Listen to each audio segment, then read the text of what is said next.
Today is Tuesday, and I've got the leftover grumps. It's like a hangover from being grumpy the day before. I don't really feel like doing anything, which is why I'm trying to do something.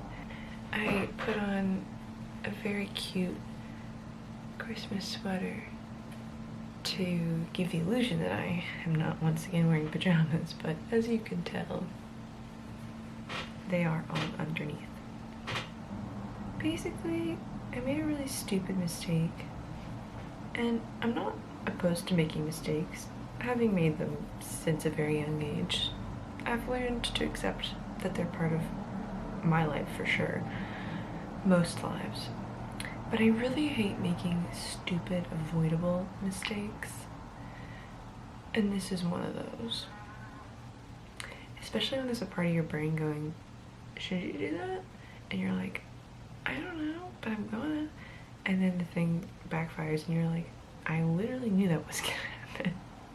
Basically, I placed a very big order with a new company for stickers and received the product, and it's not good. And I thought, because I have stickers and stuff from this company from other creators, that I like knew the quality. And I guess the quality's fine, it's just there's always like file inconsistencies, and that is what happened. My heart sank when I saw them, and I was like, shit. And all tied up in that is my full-on identity crisis for my artistic and creative sphere, wild imposter syndrome, and probably maybe a little bit of burnout. Yeah, I'm trying to let go of that great disappointment from yesterday. Anyway, let me show you something I did that I'm actually happy with. This hat I just finished for my sister's boyfriend who just finished his first semester of med school. Way to go, Moo. I wish I could congratulate you in person, but we are social distancing. It's quite simple, but it took ages, first of all, this fucking snaky thing. But I really like it, and I think he's gonna like really like it. And I've got my giant cutting board of pins. I'm very happy with these pins that will sort of stick like this, and they'll be off like that. I made two, and I'm very pleased with these chanterelles. I think those are gonna look really nice. And I just need to do something that I like and that I'm good at. And this is it. Look, you've already cheered me up. You're like the best boyfriend ever because you're me and I'm just talking to myself. Let's get going. Let's get going. This is my first voiceover in a hot minute, and I do not have my sexy nice audio recorder. I apologize for the audio quality, please forgive me. So there are two things that have been on my mind a lot lately, in terms of my art creation and the whole kind of community on Instagram. And both of these things do feel quite related to each other. They are kind of intertwined. So the first thing is just the sheer amount of art that I see every day. Any time of the day or night, I can go and see amazing, beautiful, inspiring artwork, which, you know, in the abstract sounds like it would be a good thing, and for the most part it is. But that's the first thing, just the sheer quantity of art that I see nowadays. And the second thing is how it is affecting my own practice and mentality towards my own practice. So when you're on Instagram and, you know, you're scrolling through, it's not like a gallery show of one artist. It's like seeing 50 artists in the span of 2 minutes. And as I'm scrolling through, you can see textile art, and then digital art, and then watercolor, and then ceramics, and then design, and then furniture, and you know, every 5 seconds I'm seeing something else, and something else done so well. And like logically, I know that those are not all the same people, and that the artists I admire can't do all of those things. It would be ridiculous, and it's not good to spread yourself too thin. It means, you know, you just don't really excel in any area.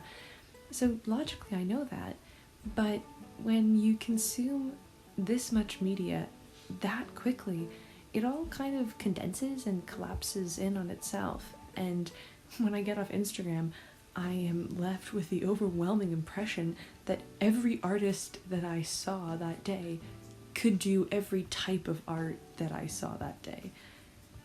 And I am immobilized by the fact that I can't. And I feel anxious and like I should be able to. It's very hard not to compare what you're making with what other people are making when half of my day is just spent looking at other people's work.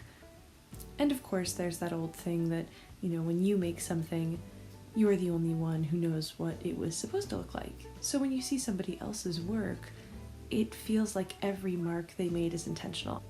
It's hard to do that over and over and over again and not feel at least a little bit like, oh my god, they have their shit together and I do not.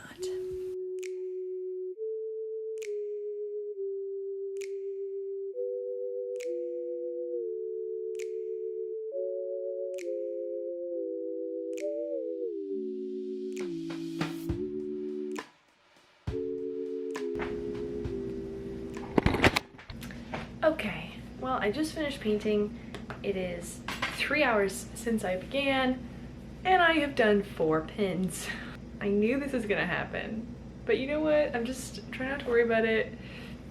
I really like them, and I was trying to just do simple ones, and it didn't work. I'm a very detail-oriented person, so what I've decided, I'm just gonna make the pins how I want to make them.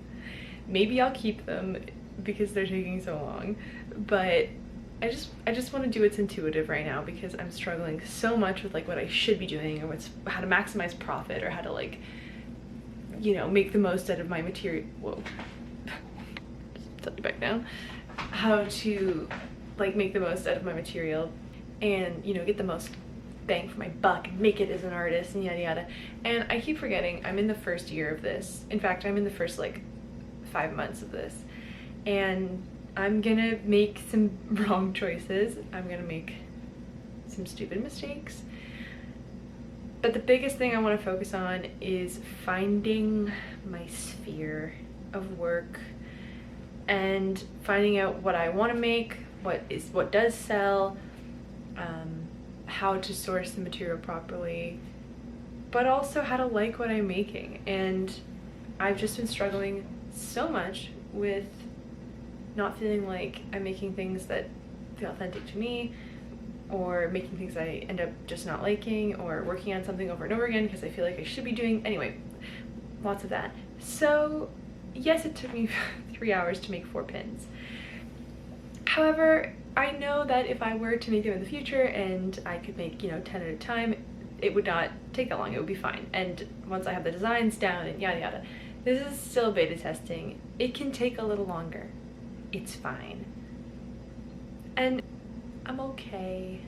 I'll be okay. I'm still a little grumpy, but I'm gonna make some lunch and you are gonna watch me do it. Unless you leave the video.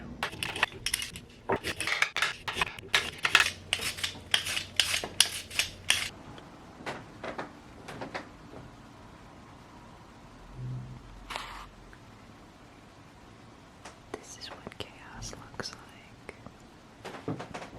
Beautiful, organized chaos.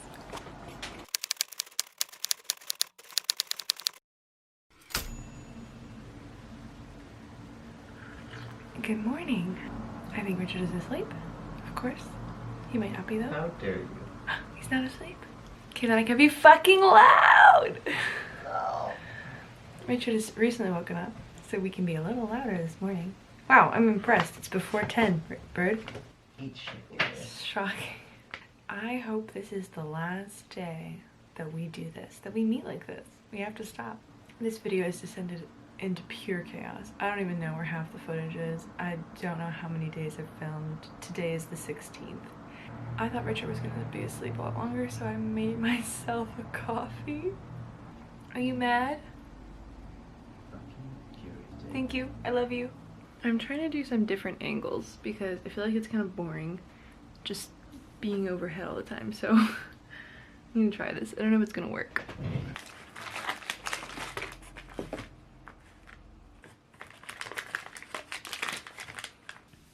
So all of that kind of overstimulation and oversaturation of seeing work ties very closely with my second point, which is questioning and struggling with my own creative practice.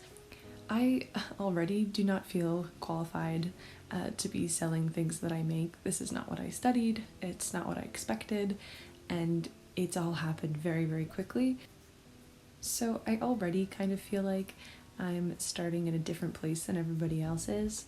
And on top of all of that, after seeing so much of this amazing work, I no longer feel very confident in what I'm making. And I'm gonna be honest, I am still struggling to figure out if I want to be doing paintings or embroidery or pin making, and if that's something that is sustainable and enjoyable and ultimately also profitable. As frustrating as it is, that is a huge piece of this life and this business and industry.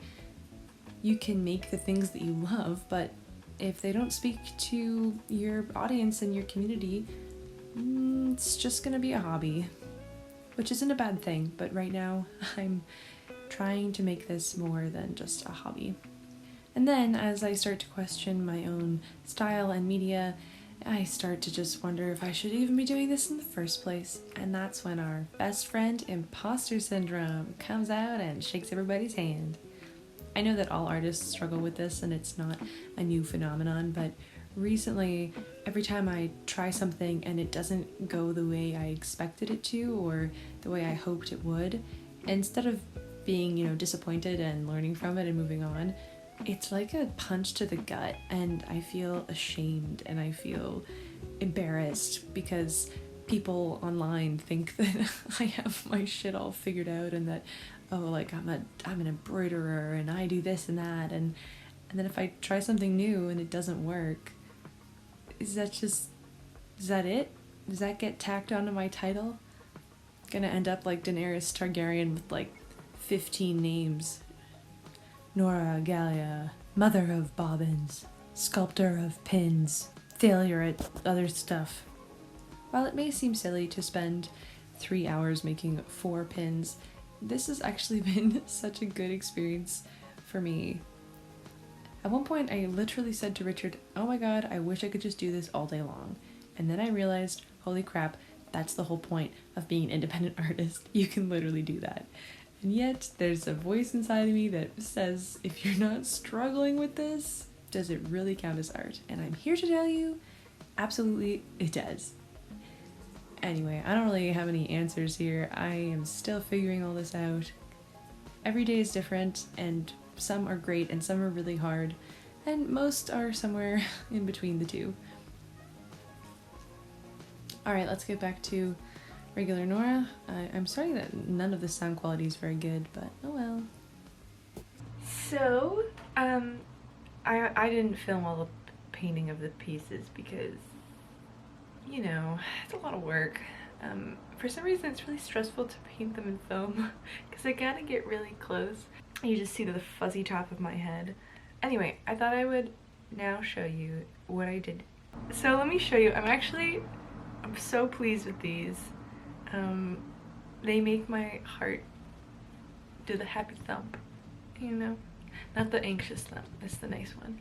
So I'm gonna show you the new collection of witch pins. We'll start with the foraging witch. Foraging witch lives in a little acorn cottage. This is the ghost that haunts the cottage.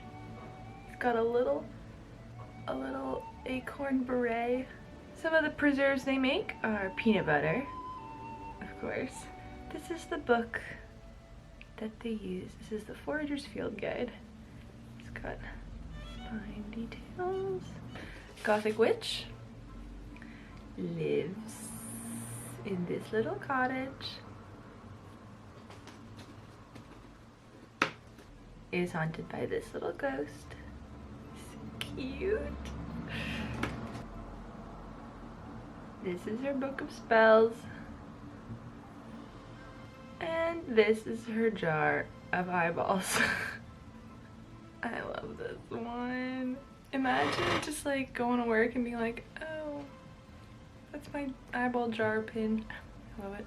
Now we've got the Celestial Witch, or the Moon Witch. Kind of like the Moon Witch, but we'll see. Anyway, this one I really love the color palette of. So she lives in this little moon tower. Look, it's like her hat. Now this might be the best ghost. I don't know. This is her ghost. Look. And then this is her book. She's got the Dream Oracle. And this is her Space Jam. I really wanted to add the word Space Jam onto it, but I might do that for a different pin. You can just tell she's moody, she's dreamy. She tells the future, you know, inaccurately. I forgot to film and show the last few little witch collections that I did, so I'm going to do that now. Next up we have the Mushroom Witch, who lives in this lovely little fly garrick. Her ghost, of course, is painted to match. They keep tiny little mushrooms in this jar, and she wrote this book called The Fungus Among Us. This is the Treehouse Witch. She lives in this little treehouse in an apple tree. Her ghost has sweet little red cheeks, just like apples. Her book is The Haunted Orchard, very spooky, and with the apples from the tree, they make apple butter. Next is the Folktale Witch. She lives in this little Scandinavian cottage with her rustic, folk-inspired ghost. They make strawberry jam, and her book is Folk and Fairy Tales. And the last witch collection is the Seaside Witch. She lives in this little whitewashed cottage with a blue roof and a fish over the door. Her ghost is covered in traditional tattoos, as any good seaside witch ghost ought to be. Her book is The Atlas of the Sea and Sky. It's quite a heavy tome, this one. And her preserve is, of course, blueberry jam. And then I also did a few like independent pins. Independence. And I quite like these. These are sort of somewhere between fully sculpted and 3D, like fully 3D. And I kind of love the in-between. Little chanterelles. Number 2. And I just think like even on this sweater, it'd be so cute. And then I also did 2 of these little guys. These are much more 3D, but I really love them. And they kind of, you know, they kind of go like that. These are honey fungus. I don't know if they grow on trees, but I made 2 of those. I also made a turkey tail. This one was really hard to paint, but I think it's very cool. It's got like a bark texture and the rings. I did make a few other random pins. You saw the fox already.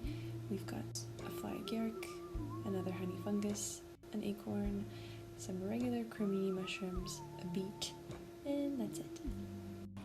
I actually bought some real plasticine, and I've made these little like stands, so when I need to paint it, I just sort of smush it on there.